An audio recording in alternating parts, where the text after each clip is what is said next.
Happy New Year to everyone! Today I'm going to be sharing my great-grandma's pecan pie recipe, but I'm going to try something different with one of the pies. I'm going to turn it into a sugar-free pie for my dad and we'll see how it tastes. You want to preheat the oven to 325 degrees. Now her pie recipe is enough for 2 pies, so I'm just going to divide the recipe up since one will be sugar-free. And you can use whatever kind of pie crust you want. I always use Pillsbury dough. You just roll it into the pie plate. Then I punch some holes in the bottom and on the sides with a fork. Okay, so for the ingredients, I have 1/4 cup of melted butter for each pie. The original recipe calls for margarine, but I always prefer to use butter. I have 1 cup of pecans for each pie, and you can chop these up if you want. I like to leave them whole, but you can do it however you like. And I also end up adding more pecans because I always feel like if there's not enough pecans in there, I like more. So if I have extra, I'm going to add it. Going to need 2½ eggs. Now I just cracked an egg and I halved it, but an easier way to do it is to just whisk 5 eggs together in a measuring cup and then half it. For example, if it shows 1/2 cup on the measuring cup, when they're all whisked together, then you would half that into 1/4 cup each. I have no idea what the measurements for 5 eggs are on a measuring cup. I'm just using that as an example. Each pie gets 1 cup of brown sugar, and this is how the pie becomes sugar-free. One pie will have regular brown sugar. The other pie is going to have swerve brown sugar. We're going to see how it turns out. Okay, and in this cup I have 1½ teaspoons of vanilla extract and 1/8 teaspoon of vinegar. Okay, and you also need 1/4 cup of milk each, 1½ teaspoons of flour. This all-purpose flour. I will put this recipe on my webpage. Once the ingredients are measured out, these pies are super easy to make.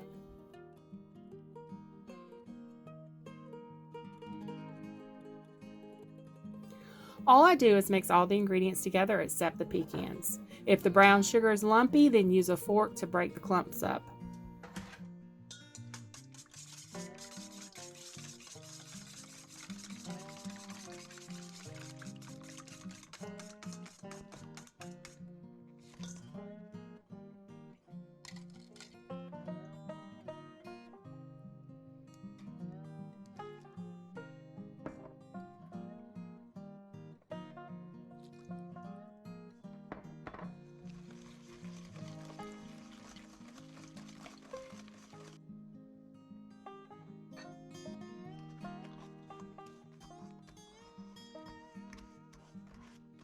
This is a sugar-free pie, and that swerve brown sugar is pretty clumpy or lumpy, whichever word you want to use. You can also use a mixer if you want.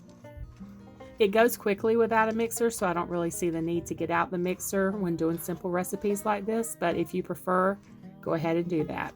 Once everything's mixed together, then add in the pecans. And I always use more pecans, like I said, so I'm going to add about another 1/2 cup or so. It's a couple handfuls. Then I'm going to pour that into the pie crust.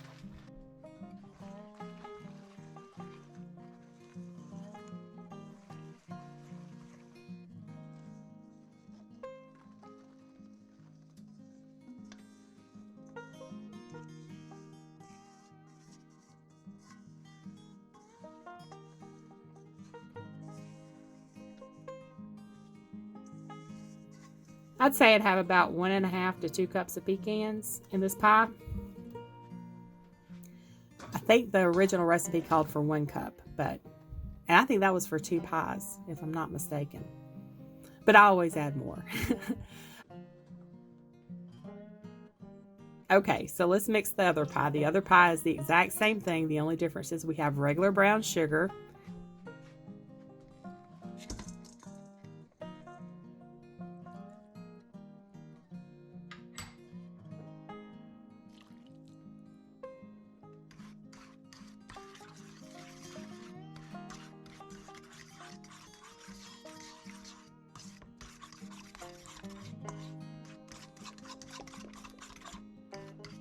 The regular brown sugar mixes much better than the swerve brown sugar. See how much smoother this looks?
Okay, everything's mixed together. So here is the sugar-free, and here's the one with the sugar in it.